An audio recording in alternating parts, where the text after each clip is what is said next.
ಮಾಡಿದ್ರಿ. ಆ್ಯಂಡ್ ಶಂಕರ ಪಾತ್ರ ಎಷ್ಟು ಸ್ಪೆಷಲ್ ನಿಮಗೆ? ಮೊದಲನೇದಾಗಿ ನನಗೆ ತುಂಬ ಹೆಮ್ಮೆ ಇದೆ ಈ ಟೀಮಲ್ಲಿ ಒಂದು ಪಾರ್ಟ್ ಆಗೋಕ್ಕೆ. ಯಾಕಂದರೆ ಇದು already established, already successful franchise. ನಾನು ಮತ್ತೆ ಗುಂಡ ಇಡೀ ಕರ್ನಾಟಕ ಜನತೆ ಗೊತ್ತು, ಅಪ್ರಿಷಿಯೇಟ್ ಮಾಡಿದ್ದಾರೆ, ಅದನ್ನು ಬ್ಲೆಸ್ ಮಾಡಿದ್ದಾರೆ. ಸೊ ಅಂಥ ಒಂದು ಸಕ್ಸಸ್ಫುಲ್ ಟೀಮ್ ಜೊತೆ ನಾವು ಭಾಗಿಯಾಗಿರೋದು ಒಂದು ಹೆಮ್ಮೆ ಆ್ಯಂಡ್ ಲಕ್ಕಿ ಕೂಡ. ಶಂಕರ ಅನ್ನೋ ಪಾತ್ರ ಒಂದು ಮುಗ್ಧ ಹಳ್ಳಿ ಹುಡುಗನ ಪಾತ್ರ, ತುಂಬ ಸಹಜವಾಗಿ ಇರುವಂಥ ಪಾತ್ರ. ಸೊ ಆ್ಯಕ್ಟಿಂಗ್ ಮಾಡುವಾಗ ಗುಂಡನ ಜೊತೆ ಅಳು ನಿಜವಾಗ್ಲೂ ಬರ್ತಾ ಇತ್ತು, ನಗು ನಿಜವಾಗ್ಲೂ ಆಗ್ತಾ ಇತ್ತು, ಆ ಎಮೋಷನ್ಸ್ ಜೆನ್ಯೂನ್ ಆಗಿ ಹಾರ್ಟ್ಲಿ ಬರ್ತಾ ಇತ್ತು. ಸೊ ಅದೊಂದು ಬ್ಯೂಟಿಫುಲ್ ಎಕ್ಸ್ಪೀರಿಯನ್ಸ್ ಅಂತ ಹೇಳ್ಬೋದು. ನಮ್ಮ ಡೈರೆಕ್ಟ್ರು ಈಸಿ ಇರಲಿಲ್ಲ ಅವ್ರಿಗೆ ಟಾಸ್ಕು. ಬಾಳವನವರು ಸಾಕಷ್ಟು ಲೊಕೇಶನಲ್ಲಿ ಶೂಟ್ ಮಾಡ್ತಾ ಇದ್ವಿ. ನೇಚರ್ ತುಂಬ ಕೆಲಸ ಕೊಡ್ತಾ ಇತ್ತು, ಚಾಲೆಂಜಸ್ ಕೊಡ್ತಾ ಇತ್ತು, ಮಳೆ ಬರೋದು, ಶೂಟಿಂಗ್ ಇದಾಗೋದು. ಬಟ್ ಯಾವುದೇ ಕಾರಣಕ್ಕೂ ಕಾಂಪ್ರಮೈಸ್ ಆಗ್ತಾ ಇರಲಿಲ್ಲ ಅವರು. 2-3 ದಿನ ಎಕ್ಸ್ಟ್ರಾ ಆಗಲಿ ಅಂತ ವೆಯ್ಟ್ ಮಾಡ್ತಾ ಇದ್ರು. ಸೊ ಅದಕ್ಕೆ ನಿಜವಾಗ್ಲೂ ಹ್ಯಾಟ್ಸ್ ಆಫ್ ಅವ್ರಿಗೆ. ಅವರು ತುಂಬ ಸ್ಯಾಕ್ರಿಫೈಸ್ ಮಾಡಿದ್ದಾರೆ, ತುಂಬ ಕಷ್ಟಪಟ್ಟಿದ್ದಾರೆ. ಯಾಕಂದರೆ ಡಾಗ್ನ ಇಟ್ಕೊಂಡು ಮಾಡುವಾಗ ನೇಚರು ಸಿಕ್ಕಾಬಿಟ್ಟೆ, ಮಳೆ ಅಲ್ಲಿ ಗಾಳಿ, ಅಂಥ ಟೈಮಲ್ಲಿ ನಮಗೆ ಬೇಕಾಗಿರೋ ಶಾರ್ಟ್ ಸಿಗ್ತಾ ಇರಲಿಲ್ಲ.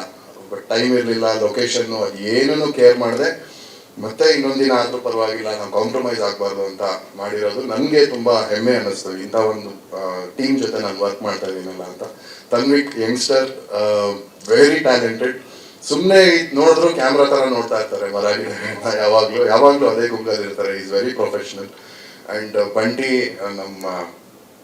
ಬಂಟಿನ ಟ್ರೈನ್ ಮಾಡಿದವ್ರು ಆಗ್ಬೋದು, ಮೇಡಮ್ ಆಗ್ಬೋದು, ಆ್ಯಂಡ್ ನಮ್ಮ ಸ್ವಾಮಿ ಬ್ರದರ್ ಆಗ್ಬೋದು, ಚಿಕ್ಕ ಹುಡುಗನ ಥರ ಟ್ರೀಟ್ ಮಾಡ್ತಾರೆ ಅವರು. ಬಂಟಿ ಎಲ್ಲ ನೋಡಿದ್ರೆ ಬಂಟಿ ಯಾಕೋ ಅಂದರೆ ಕರೆಕ್ಟಾಗಿರ್ತಾನೆ. ಆ್ಯಂಡ್ ಅವ್ನಿಗೆ ಜಾಸ್ತಿ ರಾಯಲ್ ಟ್ರೀಟ್ಮೆಂಟು ಶೂಟಿಂಗಲ್ಲಿ ನಮ್ಮೆಲ್ಲಕ್ಕಿಂತ. ಅವನಿಗೆ ಒಂಚೂರು ಬಿಸಿಲಾದರೆ ಅವರು ಬಿಸಿಲಿದೆ, ಅವ್ನು ರೆಸ್ಟ್ ಮಾಡಿ ಅಂತ AC ಹಾಕಿ ನೀಟಾಗಿ ಕಾರಲ್ಲಿ ಮಲಗಿಸ್ತಾರೆ.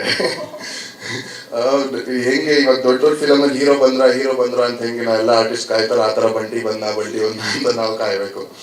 So is the star of the show. ಕತೆ ಅಂತ ಬಂದಾಗ ಒಂದು ಜಾಸ್ತಿ ಹೇಳೋಕ್ಕಾಗಲ್ಲ, ಬಟ್ ಒಂದು ನನಗೆ ಖುಷಿಯಾಗಿ ಪರ್ಸ್ನಲಿ ಏನಂದರೆ ಏನು ಕ್ಲೀಶೇ ಇಲ್ಲ. ಇವಾಗ ನೋಡಿದ ತಕ್ಷಣ ಗೆಸ್ ಮಾಡ್ಬಿಡ್ತಾರೆ, ಓಕೆ ಹೀರೋ ಹೀರೋಯಿನ್ ಅಂದ ತಕ್ಷಣ ಏನೋ ಒಂದು ಹಿಂಗಾಗತ್ತೆ, ಅದು ಇರ್ಬೋದು ಇದಿರ್ಬೋದು ಅಂತ. ಆ ಥರ ಏನು ಪ್ರಿಡಿಕ್ಟ್ ಮಾಡೋಕ್ಕಾಗಲ್ಲ. ತುಂಬ ಫ್ರೆಶ್ ಆಗಿದೆ ಆ್ಯಂಡ್ ಕಂಪ್ಲೀಟ್ಲಿ ಗುಂಡಾ ಸೆಂಟ್ರಿಕ್ ಆಗಿದೆ. So I am very excited. ಮಿಕ್ಕಿದ್ದು ವರ್ಕ್ ಮಾತಾಡಲಿ, ಇನ್ನೂ ಟ್ರೈಲರ್ ಬರುತ್ತೆ, ಇನ್ನೊಂದು ಪೋಸ್ಟರ್ಸ್, ಎಲ್ಲದರಲ್ಲೂ ಆ ಯುನೀಕ್ನೆಸ್ ಕಾಣುತ್ತೆ. And Shailaja ma'am, thank you so much. ನಿಮ್ಮ ಈ ಪ್ರೆಸೆನ್ಸ್ ನಮ್ಮ ಇಡೀ ಟೀಮ್ಗೆ ಒಂದು ದೊಡ್ಡ motivation and strength. Thank you so much ma'am, and thank you everybody. Sir, challenge ಅಂತ ಇರಲಿಲ್ಲ, ನಿಜವಾಗ್ಲೂ ಎಂಜಾಯ್ ಮಾಡಿದೆ. ಆ ವೆದರು, ಲೊಕೇಶನ್ಗಳು, ಬೆಟ್ಟ ಗುಡ್ಡ ಹತ್ತಬೇಕಿತ್ತು, ಗಾಡಿಗಳು ಹೋಗ್ತಾ ಇರಲಿಲ್ಲ ತುಂಬ ಕಡೆ, ಅವೆಲ್ಲ ಚಾಲೆಂಜಿಂಗ್ ಆಗಿತ್ತು. ಆ್ಯಂಡ್ ಮೊದಲು ಬಂಟಿ ಜೊತೆ ಅಡ್ಜಸ್ಟ್ ಆಗೋದು ಒಂದು ಚಾಲೆಂಜು. ಯಾಕಂದರೆ ಟ್ರೈನರು ಹೇಳ್ಕೊಟ್ಟಿರ್ತಾರೆ, ನಮ್ಮ ಸ್ವಾಮಿಯವರು, ಅವರೆಲ್ಲ ಹೇಳ್ಕೊಟ್ರು ಇದೇ ಥರ ನಡ್ಕೊಬೇಕು. ಮೊದಲೇ ಅವ್ರು ಸೆಟ್ ಆಗಲ್ಲ, ಅದಕ್ಕೊಂದು ಸ್ವಲ್ಪ ಅವಕ್ಕೂ ಅಭ್ಯಾಸ ಆಗಬೇಕು. ಅದೆಲ್ಲ ಚಾಲೆಂಜ್ ಅನ್ನೋದಕ್ಕಿಂತ ತುಂಬ ಮಜಾ ಇತ್ತು. ಏನೋ ಸಾಕಷ್ಟು ಹೊಸ ವಿಷಯಗಳು ಕಲಿತೆ ಅಂತ ಅನ್ನಿಸ್ತು ನನಗೆ. ಆ್ಯಂಡ್ ಪರ್ಫಾರ್ಮೆನ್ಸಲ್ಲೂ ನಾನು ಹೇಳ್ದಂಗೆ ನಿಜವಾಗ್ಲೂ ಅಳು ಬಂದಿದೆ, ನಿಜವಾಗ್ಲೂ ನಗು ಬಂದಿದೆ, ನಿಜವಾಗ್ಲೂ ಭಾವನೆ ಬಂದಿದೆ. ಅವನು ನೋಡ್ತಾ ಆ್ಯಕ್ಟಿಂಗ್ ಮಾಡುವಾಗ ನಿಜವಾಗ್ಲೂ ಎಮೋಷನಲ್ ಔಟ್ಬರ್ಸ್ಟ್ ಆಗಿದೆ. ಸೊ ಅದೊಂದು ಸ್ಪೆಷಲ್ ಅಂತ. ಸ್ವಾದಿಷ್ಟತೆಯ ಸ್ವಾದ, ತಾಜಾತನದ ಆಹ್ಲಾದ, ಉತ್ತಮ ಆರೋಗ್ಯ ಮತ್ತು ಹೆಚ್ಚಿನ ರೋಗ ನಿರೋಧಕ ಶಕ್ತಿಯ ವೃದ್ಧಿಗೆ ಈಗ ನಿಮಗೆ ಸಿಗುತ್ತಿದೆ ಉತ್ತಮ ಗುಣಮಟ್ಟದ ಪೌಷ್ಟಿಕಾಂಶ. Shri Vaidik millet health mix. ಇದು ಸಿರಿಧಾನ್ಯಗಳ ಸಂಪತ್ತು.